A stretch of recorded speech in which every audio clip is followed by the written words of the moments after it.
Magandang gabi, Tito Juan. Gusto ko sanang ibahagi sa inyo ang isa sa mga karanasang ayokong balikan, pero hinding-hindi ko malilimutan. Tito Juan, itago niyo na lang po ako sa pangalang Eric. Nangyari to nung tumira ako sa bahay ng pinsan ko sa Famalig, Bicol. First year college ako noon, at dahil medyo gipit sa dorm, inalok ako ng pinsan ko na sa kanila muna tumira pansamantala. Akala ko, swerte ko. Libre ang tirahan, malapit sa school, at may kasama pa akong pamilya.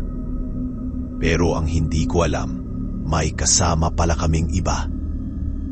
Ang bahay nila ay yung tipong tinitirhan ng 3 henerasyon.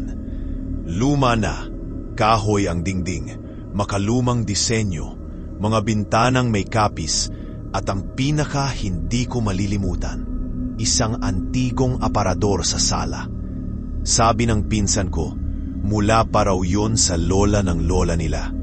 Medyo kinilabutan ako nung una, kasi parang may presensya agad akong naramdaman sa bahay, pero binaliwala ko. Baka nga ako lang to, bagong lugar, bagong kapaligiran. Sa mga unang linggo, puro kaluskos lang ang napapansin ko. Parang may naglalakad sa 2nd floor kahit pareho kaming nasa baba. Minsan, maririnig mo ang paang nag-iingay sa kisame, tila ba may bata o hayop na naglalaro. Pero sabi ng pinsan ko, sanay na raw siya. Luma lang daw talaga ang bahay. Hangin lang daw yun o daga. Madalas niyan sinasabi, huwag mo na lang pansinin, mas lalala lang pag pinapansin mo. Isang gabi, wala ang pinsan ko.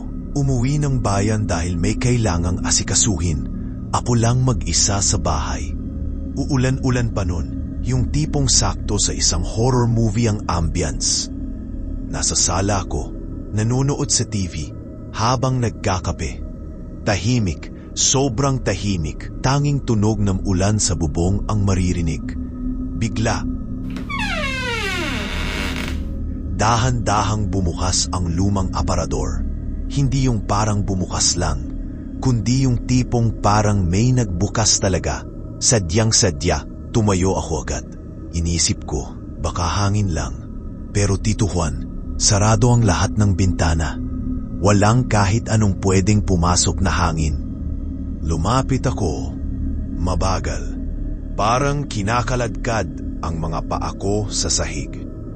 At habang papalapit ako, doon ko naramdaman ang malamig na hininga sa batok ko. Parang may huminga ng malalim sa likod ko. Pagharap ko, walang tao. Pero sa salamin ng aparador, nandoon siya. Isang babaeng nakayuko. Mahaba ang buhok, duguan ng suot. Hindi ko makita ang mukha niya, pero alam kong tinitingnan niya ako. Parang pilit niyang gustong makita ko siya. Napasigaw ako.